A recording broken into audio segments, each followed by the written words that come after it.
Gloire à Jésus. Au nom de notre Seigneur et Sauveur Jésus, je voudrais vous saluer, chère maman. J'ai l'impression que l'auditoire d'hier a diminué. Le monde que nous avions hier n'est pas le même monde que nous avons. Ou bien elles sont encore en chemin. Alléluia. Que le Seigneur presse leur pas et qu'ensemble nous puissions communier. Nous bénissons le Seigneur qui nous donne encore cette grâce, cette opportunité en ce soir de parler de sa part. Merci au pasteur principal pour la confiance qu'il nous a accordée. Et merci à notre très chère maman qui nous suit de ce que son choix s'est porté sur nous comme orateur de cette fête de l'AOC. Que Dieu vous fortifie et vous bénisse abondamment. Alors pour tous ceux qui nous suivent et qui aiment partager notre page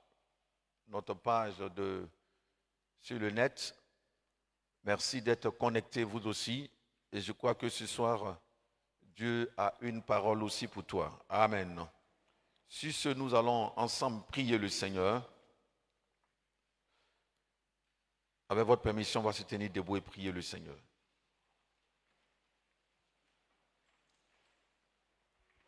Béni sois-tu, notre Dieu et notre Père, pour ta parole que nous voulons écouter.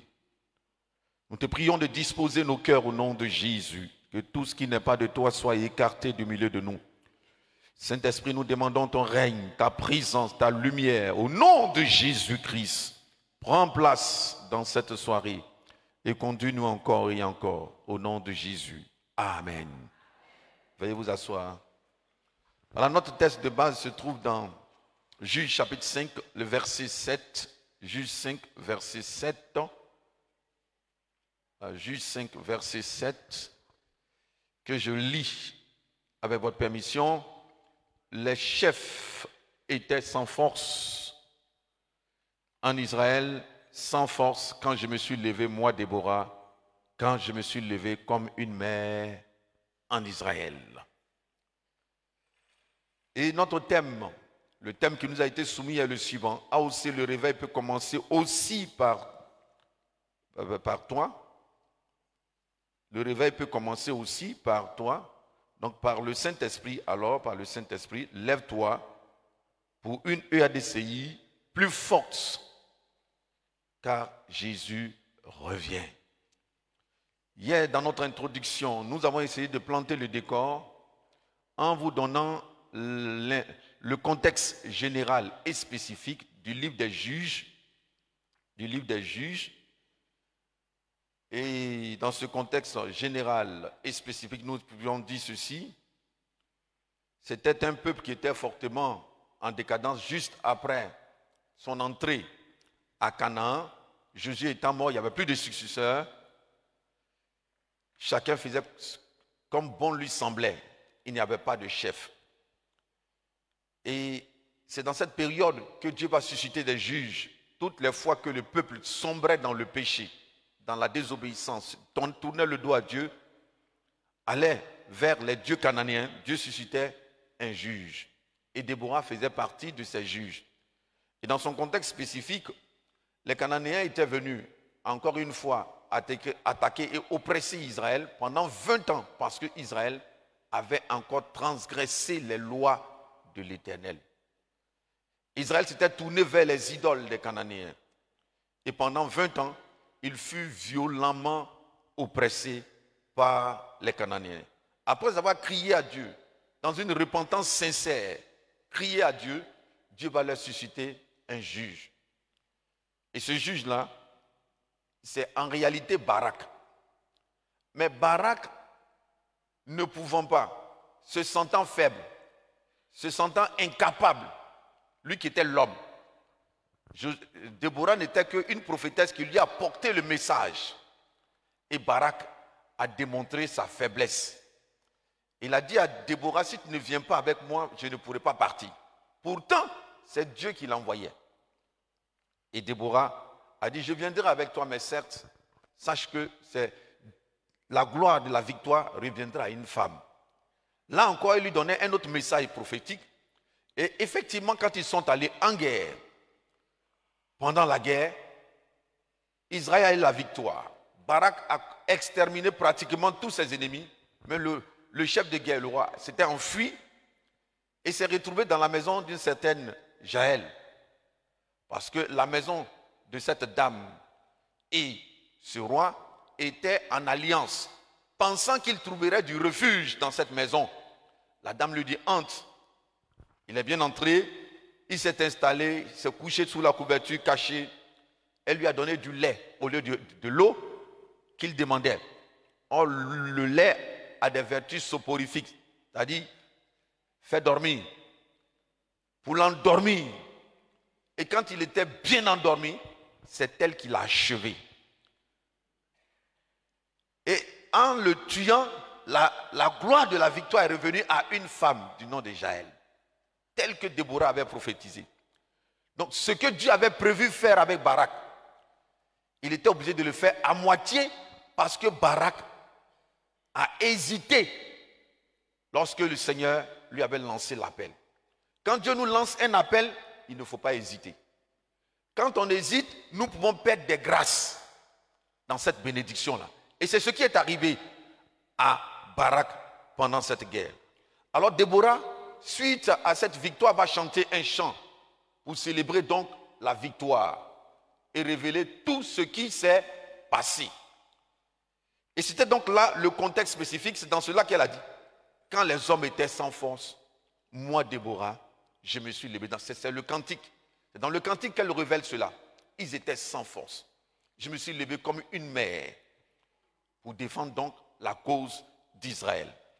Le contexte général et spécifique étant planté, nous avons procédé à quelques définitions des thèmes parce que nous ne pouvions avancer si nous ne savons ce que c'est que le réveil, ce que c'est que se lever. Hier, nous avons dit en substance que le réveil, selon les Écritures, désigne un mouvement où les croyants ou la communauté chrétienne expérimente un mouvement profond de leur foi, souvent accompagné de manifestations surnaturelles comme la prière intense, la repentance, la guérison et une croissance rapide de l'Église. Le réveil, en un mot, c'est sorti du sommeil. On va donner l'exemple de Joël 2, 28, où Dieu annonce un réveil général. Il répandra de son esprit sur toute chair dont les femmes font partie. Et en Acte 2, nous voyons le réveil des premiers disciples, le réveil spirituel des premiers disciples. Donc le réveil, c'est sortir de son sommeil spirituel pour servir le Seigneur comme le Seigneur nous le demande. Se lever. Ce mot, nous l'avons dit selon la définition de la Bible, est riche. Dans la Bible, se lever a une riche signification spirituelle et symbolique. Ce n'est pas seulement se lever physiquement, mais se lever a une connotation spirituelle et morale, prophétique. Oui, et se lever, on se lève pour répondre à un appel divin ou mission. On se lève quand quelqu'un est mort, il y a une résurrection, ou quelqu'un qui est dans l'abattement, un relèvement, qui est dans l'abattement, qui est relevé, on parle aussi de se lever. On se lève dans une position de justice et de combat pour faire front à l'ennemi. On se lève pour la justice de Dieu, pour la sanctification par exemple. On se lève pour un combat. Paul dit, combattre le bon combat de la foi. Il faut se lever et mener le bon combat de la foi. On se lève également pour être disponible dans la prière et l'adoration, car se lever était un signe de vénération dans la tradition des Juifs. Un signe de vénération, se lever devant Dieu, c'est aussi cela, et adorer ou prier notre Dieu. Se lever, pourquoi il faut se lever? Pourquoi il faut se lever? Pourquoi Déborah s'est levée? Et pourquoi nous devons nous lever? C'est de cela que nous allons parler ce soir. Et si le temps permet, nous parlerons de comment se lever. Sinon, demain, nous ferons comment se lever. Pourquoi faut-il se lever? Du moins, pourquoi Déborah s'est levée et pourquoi nous devons nous lever? Déborah dit, les hommes étaient sans force quand je me suis levé. La guerre était à la porte. Il n'y avait pas d'hommes dans les rues. Ils étaient sans force. La tâche qui revenait aux hommes, ils étaient incapables de l'accomplir. C'est pourquoi, moi, Déborah, je me suis levé.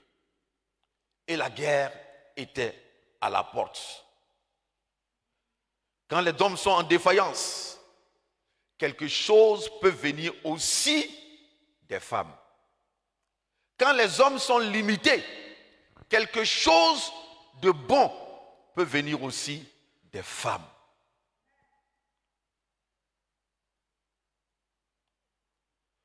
Son peuple était sous la menace de l'oppresseur. Sous la menace de l'oppresseur. L'ennemi était à la porte. Elle a dit non. Ça ne doit pas se faire. On ne doit pas rester silencieux. On ne doit pas se taire là-dessus. Quand on constate qu'il y a des menaces qui frappent à la porte de son peuple, de son église, de sa maison, resterions-nous passives sans rien faire quand personne ne réagit? Quand nous sentons qu'il y a une menace et ceux qui doivent se lever ne se lèvent pas, devrions-nous rester dans notre position de passivité? Devrions-nous regarder les choses se faire, se dégrader? Ou devons-nous prendre de l'initiative? Déborah a dit, je prends l'initiative. Toi aussi, quand tu vois les choses se gâter autour de toi, se détériorer, les choses semblent ne pas aller comme ça devait être. Que tu aies des yeux comme Déborah et un cœur comme Déborah pour dire non, il faut que je me lève.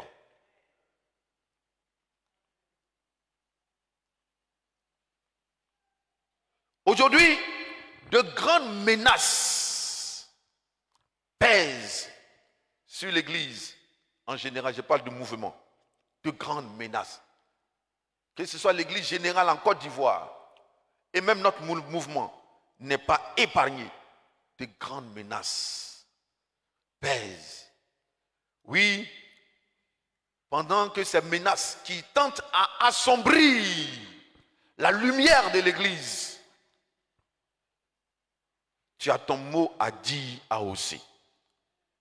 Tu as ton mot à dire face à toutes ces menaces qui tentent d'assombrir la lumière de l'Église.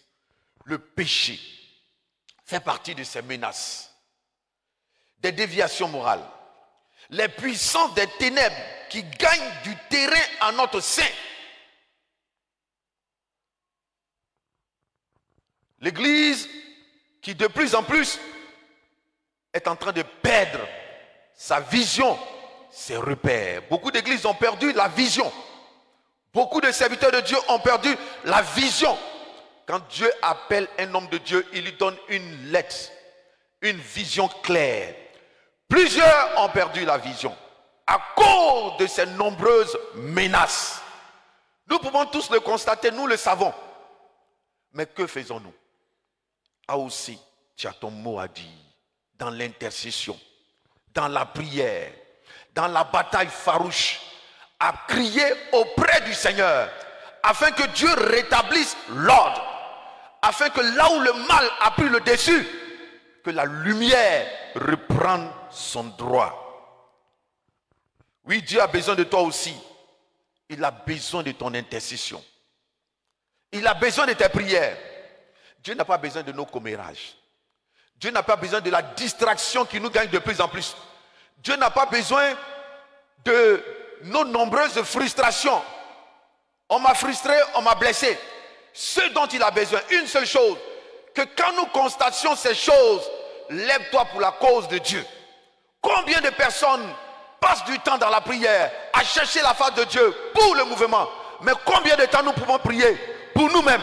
Combien de temps nous pouvons prier pour nos besoins, pour notre mariage, pour notre enfantement, pour le travail, pour ceci, pour cela? Mais combien de personnes passent du temps à prier Dieu, à chercher sa face pour que l'ordre soit rétabli? Mais il y a beaucoup de personnes qui ont une bouche pour critiquer, pour médire méchamment. Mais peu sont celles qui se mettent à genoux et cherchent la face de Dieu pour que Dieu change. Dieu ne veut pas de cela. Il y a déjà un mal. Mais quand nous nous mettons à critiquer, quand nous nous mettons à médire, nous travaillons, nous aidons Satan à détruire davantage. Nous aidons Satan à détruire davantage. Tu es plutôt ouvrier ou ouvrière avec Dieu. Nous ne sommes pas des ouvriers ou ouvrières avec Satan. Sachons choisir notre camp, comme Déborah a su choisir son camp. Ces choses sont là. Mais combien? Je me souviens quand nous étions encore dans la jeunesse à Boaké. L'église traversait des moments très difficiles. Très difficiles. La division, des menaces, des mésententes entre le leader, le conseil, et qui s'est généralisé dans l'église. Ça a été une grande école. Et pendant cette période, je jeûnais tout le temps. J'aimais beaucoup jeûner pour entretenir ma vie spirituelle.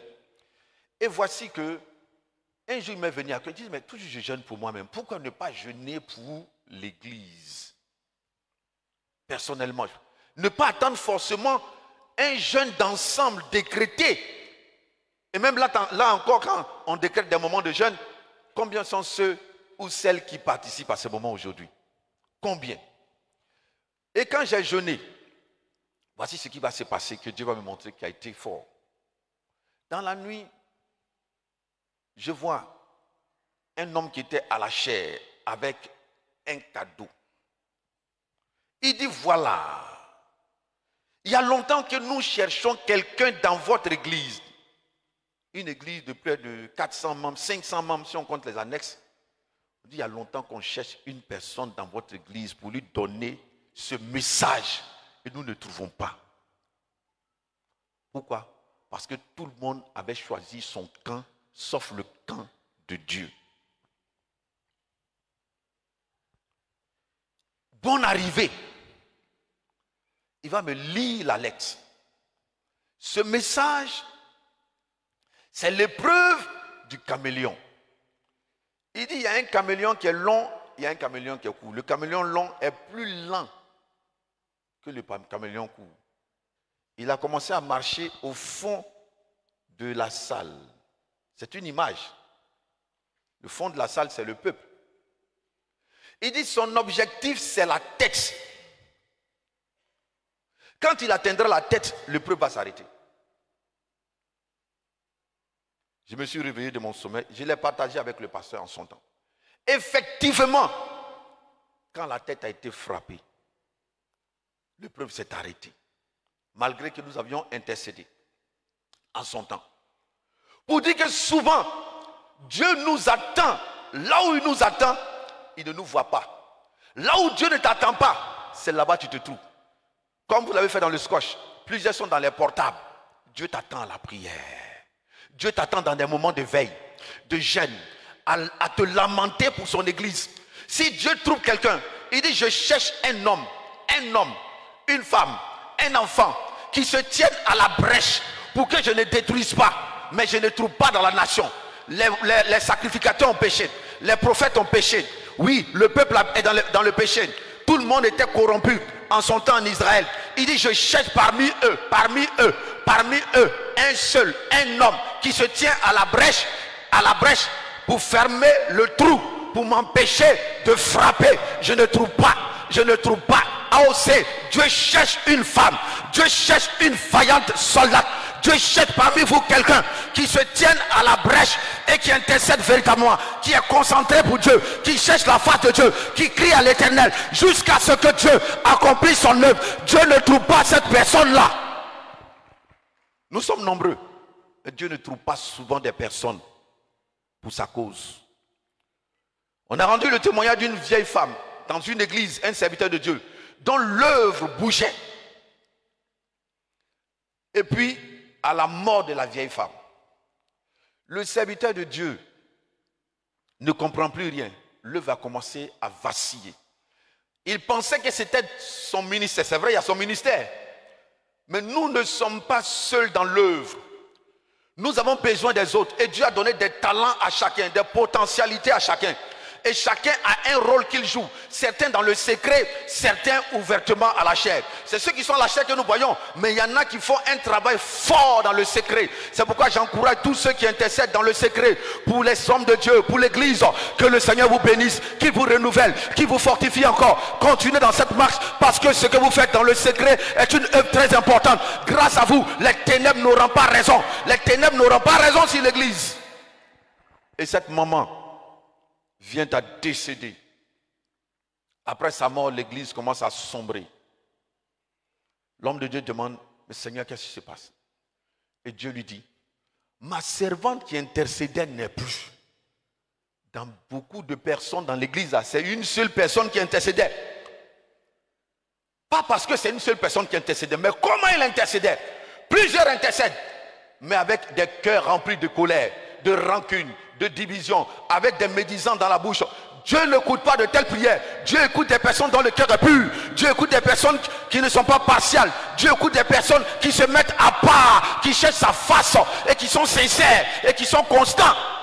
Constants, qui sont fidèles. Fidèles à la tâche.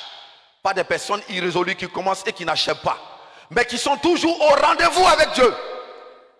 Dieu cherche donc quelqu'un face à tout ce que notre mouvement cherche à aussi. Toi aussi, le réveil peut venir de toi. Oui. Deuxième élément. Pourquoi il faut se lever? Parce que Jésus-Christ est à la porte. Jésus-Christ est à la porte. Les signes bibliques, l'actualité nous montre que tous les signes bibliques sont pratiquement accomplis. Et l'un des signes phares, c'est Israël. Israël est là aussi pour nous témoigner que Jésus revient bientôt avec tout ce que nous pouvons connaître comme événement, qu'Israël peut connaître comme événement. Donc, comme votre thème le dit, par le Saint-Esprit, lève-toi pour une EADIC forte, plus forte, car Jésus revient. Pourquoi il faut se lever? Parce que Jésus revient. Il faut donc se lever pour s'apprêter. C'est l'heure de nous apprêter. L'heure de laver nos robes. L'heure de vivre dans la sainteté. Se lever de la position du péché. Lève-toi de ta désobéissance. Lève-toi de ton insoumission. Lève-toi de tes commérages. Lève-toi de toute position qui n'honore pas Dieu. Lève-toi car Jésus revient. Lavons nos robes. Lève-toi pour hâter le retour du Seigneur en gagnant des âmes. Il est dit, c'est en gagnant des âmes que nous allons hâter le retour du Seigneur. Deux choses. Donc pour laver sa robe, mais pour laver nos robes, et hâter la venue du Seigneur en gagnant des âmes. Lève-toi, car des villes comme Ganaoni ont besoin de toi. Et tout près de nous, autour de nous, des âmes ont encore besoin de nous. Lève-toi donc à aussi pour accomplir cette mission, cette tâche à laquelle Dieu nous appelle. Dans l'évangélisation, dans la mission, car Jésus revient, il est à la porte. Pourquoi se lever? Parce que Dieu a investi en toi aussi, comme votre thème le dit, toi aussi. Dieu a investi en nous Personne ne fait un investissement à perte. Je ne crois pas. Et ce n'est pas Dieu qui va faire des affaires à perte. Nous sommes comme des personnes en qui Dieu a investi. Il fait une affaire, il ne doit pas perdre. Dieu ne doit pas perdre. Qu'est-ce que Dieu a investi en toi? Il a investi en toi sa vie. Il a investi en toi son esprit. L'esprit de Dieu en nous, c'est avec jalousie que Dieu le chérit. Dieu a mis en toi son esprit pour que tu sois efficace dans son œuvre, pour que tu puisses te lever.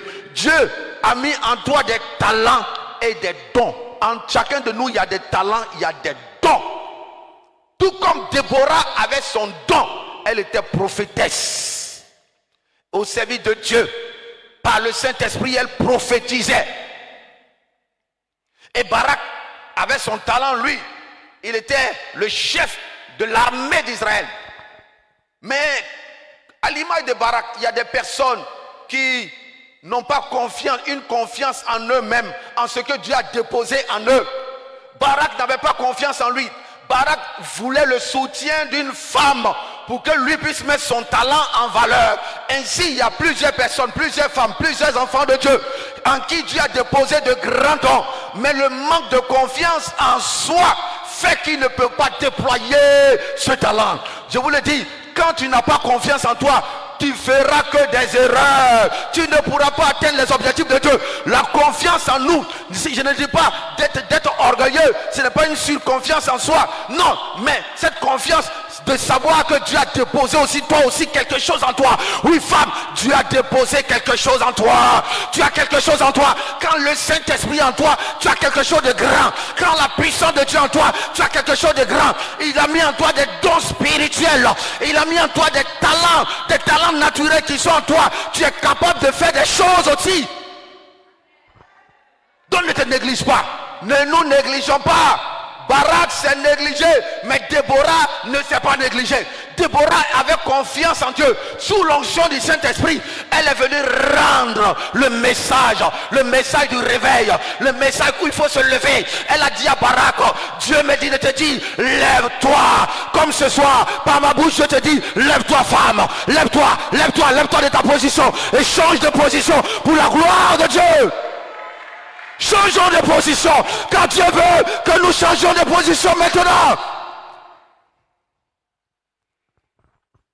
Avec tous ces dons, ces talents, son esprit en nous, valorise les dons, valorise les talents, valorise les grâces que Dieu a mis en ta possession. Il a mis en toi des dons et des talents.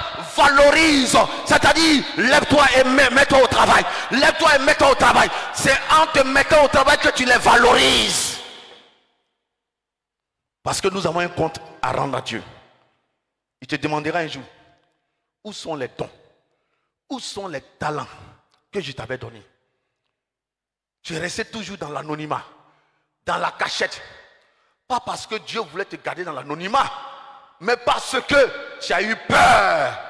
Comme celui qui a dit, j'ai eu peur et je suis allé cacher. Quand tu as peur, tu vas cacher le talent. Quand tu as honte, tu cacheras le talent. Quand tu as honte, tu vas cacher. Paul pouvait dire à Timothée de ne pas avoir honte, de ne pas être timide, mais de valoriser ce que Dieu a mis en lui. Car l'esprit que Dieu a mis en nous n'est pas un esprit de timidité, mais l'esprit de force, c'est-à-dire l'esprit donne la puissance. L'esprit donne la capacité. L'esprit te rend capable d'incapable que tu es, de naturel que tu es. Il te rend surnaturel. Il travaille avec toi. Un esprit de force, un esprit de sagesse, parce qu'il te donnera comment faire les choses selon Dieu. Un esprit d'amour. Ce n'est pas un esprit qui se manifeste dans la puissance, certes, dans la sagesse, mais et qui détruit. Non. Qui s'oppose aux autres. Non. Mais un esprit d'amour qui aime d'abord Dieu et qui aime les autres. Le Saint-Esprit en nous est d'abord un esprit de puissance, oui. Mais un esprit d'amour, oui. Un esprit de sagesse. La puissance qui doit être utilisée dans l'amour et dans la sagesse. Valorisons donc ces dons, ces talents que Dieu a mis en nous. Et le dernier élément, Pourquoi est-ce que tu dois te lever? Tu dois te lever AOC parce qu'il y a des tâches que seules, je dis bien seules les femmes ne peuvent accomplir. Est-ce que vous savez qu'il y a des tâches qu'une femme serait plus à l'aise à accomplir qu'un homme? Il y a des tâches que seules les femmes peuvent mieux, je préfère dire le mot, mieux accomplir. Les hommes peuvent le faire, mais mieux une femme. Je donne l'exemple, l'évangélisation des prostituées. Une femme est mieux placée à faire une telle œuvre qu'un homme. Quand nous étions au plateau, l'homme de Dieu avait invité un monsieur qui était un pasteur, qui a connu une vie de maraboutage, de fausseté. Ce qu'on appelle brouter aujourd'hui, c'était des faussaires. En son temps, il est même passé à la télévision. Avec soi-disant Mami Wata, il a lavé de ces grands de ce pays au bord de la lagune. Quand il vous raconte, vraiment, vous voyez combien de fois ces grands-là ont beaucoup de problèmes et qui montrent qu'ils ont besoin de l'évangile. Mais cet homme qui a été sauvé un jour, sa femme aussi, dans le milieu où il travaille, Dieu l'a envoyé dans ce milieu de drogue, de prostitution et tout cela. C'est là-bas qu'il travaillait. Mais comment sa femme s'est convertie? Elle était prostituée en zone 4. En zone 4. Celui est réputé. Semble-t-il. Il y a beaucoup de prostituées là-bas la nuit. À des heures tardives. Elle dit, il y a un homme de Dieu qui venait chaque jour lui apporter l'évangile. Mais cet homme-là, il était vraiment appelé dans cette tâche. Parce que c'est des lieux, si tu n'es pas appelé, il ne faut pas y aller. Il était réellement appelé. Elle dit un rouquin. Chaque soir, il est là, il leur prêche l'évangile. Elles sont dans leur tenue de combat. Il s'en fout. Il n'est pas distrait. Chaque jour, il prêche. Il avance. Et elles étaient emmerdées par ce qu'il faisait. Elle dit, mais lui là même, il nous emmerde. Souvent, elle posait des actes pour essayer de le séduire. Vous comprenez pourquoi je dis qu'il y a des tâches qui sont mieux pour les femmes. Donc, elle posait des actes pour le séduire. Mais elle dit qu'il était tenace, imperturbable. Il ne se laisse pas distraire par quelque chose. Il avait un objectif. Elles font tout pour le séduire, mais il ne quitte pas là. Elle dit, mais celui-là, il nous empêche de faire notre travail correctement. Oh! Mais par sa ténacité, sa persévérance, cette dame-là s'est donnée au Seigneur. Elle est sortie de la drogue, de la prostitution. Et elle est devenue la femme de cet homme de Dieu. Et quand vous rendez son témoignage, vous attrapez votre tête. Il y a des tâches. Il y a des missions que toi seul pourrais mieux accomplir aussi. C'est un exemple que j'ai donné, mais il y en a bien d'autres exemples qu'on pourrait citer ce soir. C'est pourquoi tu dois te lever. Tu dois te lever maintenant, parce que le temps urge. Le temps que Dieu nous donne urge. La vie est courte. Le temps que Dieu donne à un homme de passer sur la terre, tu ne remets pas à demain, parce que demain ne t'appartient pas. Ce que tu as fait aujourd'hui, tu le fais, et tu le fais bien, parce que demain ne t'appartient pas. Et si même demain nous était donné le retour de Jésus, qui pourrait notre savoir quand est-ce que le Seigneur viendrait? Quand l'homme de Dieu nous donnait le témoignage de cette jeune fille qui est morte dans la maison de notre doyen, comment pouvait-elle savoir qu'en allant se coucher, elle n'allait pas se réveiller? Demain ne nous appartient pas. Pendant que il est encore temps, levons-nous. Levons-nous de tout ce qui nous retient encore dans notre position que Dieu ne veut pas. Et sortons de notre sommeil spirituel. Sortons de tout ce qui nous retient qui n'est pas la gloire de Dieu pour accomplir la mission, pour répondre à l'appel de Dieu. Parce que c'est un appel que Dieu lance. Il y a longtemps que Dieu nous interpelle. Mais je crois qu'après ce programme, femme, tu vas te lever. Église, tu vas te lever. Une fois pour toutes, pour avancer avec ton Dieu. Que le Seigneur te bénisse. Demain, nous dirons comment nous devons nous lever.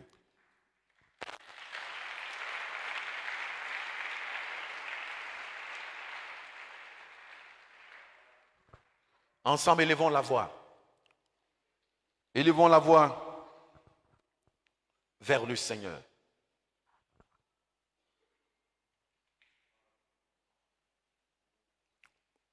Pourquoi est-ce que tu dois te lever, femme? Prions le Seigneur.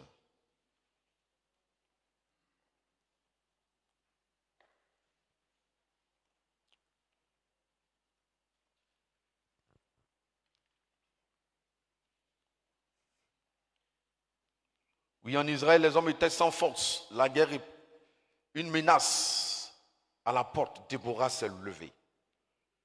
De nos jours, de grandes menaces pèsent sur ton mouvement. L'église sombre, tu as ton mot à dire aussi. Et parce que Jésus est à la porte, tu as ton mot à dire, lève-toi pour t'apprêter pour le retour du grand maître dans une vie de sanctification et hâte le retour de ton Seigneur. Lève-toi parce que Dieu a investi en toi. Dieu a investi en toi. Oui, parce qu'il y a des tâches que personne d'autre ne peut accomplir que toi. Toi que Dieu a désigné. C'est toi qui peux le faire. Seigneur notre Dieu, nous voulons te bénir encore ce soir et revenir à toi. Parce qu'avec toi, nous pouvons faire toutes choses. Sans toi, nous ne pouvons rien faire. Nous demandons ta grâce. Nous demandons ta grâce. Nous demandons ta grâce sur nos vies.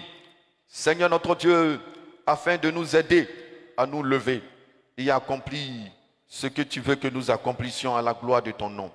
Merci de nous aider. Merci d'aider chaque maman, chaque soeur, chaque frère, chaque enfant de Dieu à entendre d'abord la voix de Dieu, à savoir comment constater autour de nous ce qui ne va pas et à se lever pour faire notre part de responsabilité, notre part de mission, d'appel au nom de Jésus-Christ. Au nom de Jésus-Christ.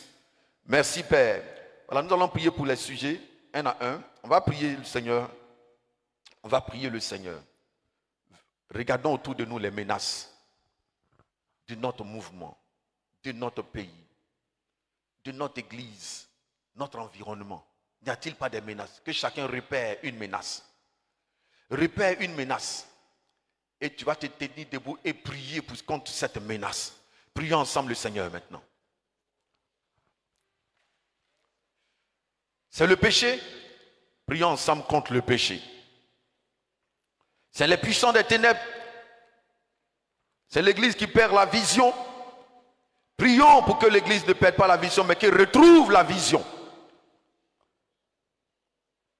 Pour le péché, Dieu nous demande d'être à la brèche, d'intercéder pour que les cœurs soient touchés, reviennent à Dieu. Kayamashit, lalama, inafulukuzi, ramastafa, he shauntafa kala onto, lekina fakuluzi, raikinto kobosi, rinkotolokomosi, rakatabaka, kuntakama sutulukuzi, raikunta, kombasakita mata, rotokomozitiki, raikunta, kumbasakinama, holokintakaba, kintolokobosi, raikintolokoboshi, rakintokoboshi, rakataba, kintoloboshita brataka, kondolobo inashakaba loloboshi terebosi, ende sakibakaba, kendegebosu, kintakaba yamasakarata sukutukurutu, rotokomosi, rayatakabasu, kendegebosu, kentakaba yuntapakaba yamasakatarabakanta, kunte keterebosu raya masakatabra kinto kobo shita bakabayento loto kobo shita kumba sakaba kuntolobo shita hey shakaba yamasakataba yamasakataba yamashitaba yamashit kunte kebo soto kobo shit kente kebo sakaba yamashit kente kebo su Kinta brata kamba sakata brat kente kebo suturu kinta brata ke kombo sotorobo shit raya masakata brat kunde lebo sorobo shita brata kamba su kende rebos. Oh notre Dieu, avec toi nous pouvons constater effectivement que ton église sombre, que de graves menaces pèsent sur ton église en Côte d'Ivoire, sur même notre mouvement. Seigneur notre Dieu, vu tout cela, nous plaidons auprès de toi, te demandons pardon. Pardon pour toutes les fautes commises. Pardon pour les méchancetés au sein de ton église. Pardon pour les querelles. Pardon pour la distraction. Pardon notre Dieu pour le péché, la désobéissance. Pardon pour ce que nous sommes encore assis que de nous lever. Pardon pour ceux qui ont perdu la vision, qui ont perdu le chemin que tu leur avais donné. Pardon pour ces serviteurs qui ont sombré.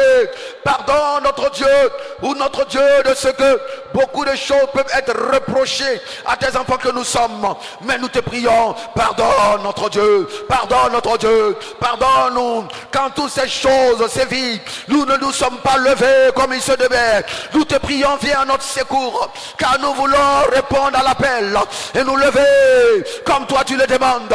Tes enfants veulent se lever, les femmes veulent se lever, les hommes veulent se lever, les vieillards veulent se lever, les enfants veulent se lever. Nous voulons tous nous lever pour ta cause. Seigneur notre Dieu, viens à notre secours. Et notre Dieu, nous prions que ce mal soit éradiqué, que tu fasses grâce à ton église, que la lumière prenne la place des ténèbres, que la lumière vienne dans les cœurs, dans les vies, et que les ténèbres reculent, que les ténèbres reculent, que les ténèbres reculent, que les ténèbres reculent, que la lumière reprenne son droit, sa place, la lumière reprenne sa place, la lumière reprenne sa place, la lumière reprenne sa place dans tous les aspects.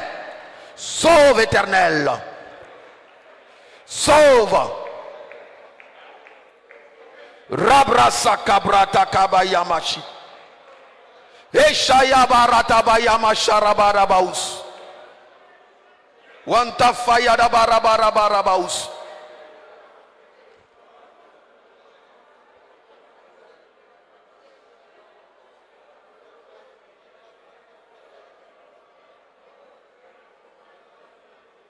My sharabarabarabauski. Read the word, the sheet, the God, the light, the word, the sheet, the God, the light, the one, the side, the word, the sheet, the God, the light, the word, the sheet. Render brother king, the by the word, the sheet, the gate, the body, the light, the word, the sheet, the gate, the boski, the glorified antaba. Mana wana mana wana mana wana mana shite bana wana mana wana sa ende sakabaya mazika ya mazita wana masakata raba holobo city ende sakabaya mashita ba ramasakaba rabaus. Nous allons prier le Seigneur. Nous allons prier le Seigneur. Pourquoi il faut se lever? Parce que Jésus est à la porte. Il est à la porte, nous devons nous apprêter. Que nous prenions conscience de notre vie. Et que la mort peut nous surprendre ou que Jésus peut venir nous trouver dans une position qui n'est pas la gloire de Dieu. Donc nous devons nous lever de là. Conscience également que nous devons annoncer la parole de Dieu pour hâter le retour du Seigneur. Prions pour ces deux sujets. Que tous prennent conscience. Une prise de conscience pour notre vie. Une prise de conscience pour l'évangélisation. Shangabaya barabidabaus. Oliviri barabarabaus. Rebrosita badabadabadabaus.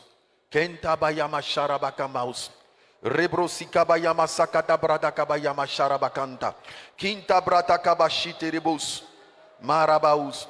Seigneur notre Dieu, nous ne savons quel est ce voile qui couvre le grand nombre de ton peuple. Oui, notre Dieu, je te prie que ton esprit crée ce déclic d'une prise de conscience dans le cœur du grand nombre de tous tes enfants, qu'une prise de conscience de son état puisse nous animer, une prise de conscience de l'état de notre cœur, de notre vie, de notre relation avec toi, car c'est avec toi que nous sommes en relation, surtout avec toi. Si cette relation n'est pas bonne, tu ne vas nous rejeter. C'est pourquoi je te prie que chacun soit conscient de son état, de sa relation, où il en est avec toi, dans sa relation avec toi. Seigneur notre Dieu, il peut y avoir beaucoup de failles, mais l'on ne voit pas, comme si l'on était aveuglé. Je prie que cette cécité spirituelle soit corrigée par le Saint-Esprit, que la cécité spirituelle soit corrigée, que nos yeux s'ouvrent sur nos propres états, sur notre vie, alors que tu arrives, alors que tu te rapproches, alors que chaque année nous rapproche de la mort et de toi. Seigneur, nous, certains notre Dieu, sont encore en train de sombrer dans le mal. Seigneur, donne-nous de prendre conscience. Éveille les conscients, éveille par l'action du Saint-Esprit. Éveille nos consciences, les consciences endormies, sois réveillées par l'action de ton esprit. Toi seul tu peux accomplir cette œuvre dans les cœurs. Éveille les consciences également pour annoncer ta parole, pour se lever autour de nous, nos familles, nos voisins, partout notre Dieu. Éveille nos consciences pour aller à l'assaut des âmes perdues. Éveille nos consciences car nous ne pouvons pas partir apporter notre argent pour que la mission se fasse.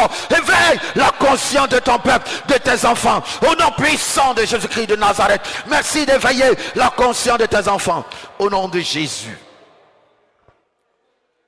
Nous allons prier le Seigneur. Dieu investit en toi des talents, des dons, son esprit. Tout ce qui manifeste de la honte, la timidité, la peur ou autre chose qui les empêche de manifester, que ce soit la timidité soit brisée, la honte soit brisée, la crainte soit brisée et qu'elle puisse se lever. Prions ensemble le Seigneur.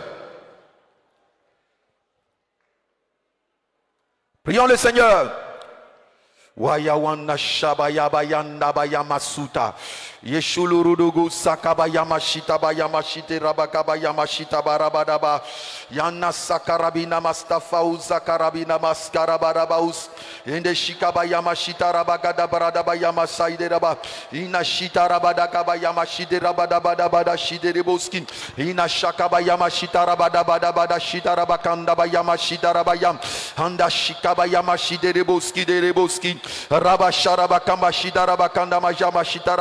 Nous te prions ce soir notre Dieu, que la honte, la timidité soit brisée dans nos cœurs, que la honte soit brisée, que la timidité soit brisée, que la peur soit brisée, que les quand dira-t-on, certains veulent poser certaines actions, souvent on dit quand dira-t-on, qu'est-ce que les gens vont dire de moi? Ils diront toujours que c'est moi, que ces pensées, que ces philosophies soient renversées, soient brisées par notre Dieu au nom de Jésus-Christ de Nazareth. Renversons toutes ces philosophies diaboliques, charnelles, qui n'édifient pas, qui empêchent ton œuvre de se faire. Je prie que tu donnes à tes enfants d'avoir un cœur nouveau, point de timidité, point de honte, point de crainte, point de tout, au nom de Jésus-Christ. Mais Seigneur, tu crées la confiance en soi, tu crées la confiance dans les cœurs, tu crées la confiance dans les cœurs, tu crées la confiance dans les cœurs, et tu donnes à tes servantes de se lever par la force que toi tu donnes, au nom puissant de Jésus-Christ. Merci Père de soutenir tes enfants et ton peuple, au nom puissant de Jésus. Merci Seigneur.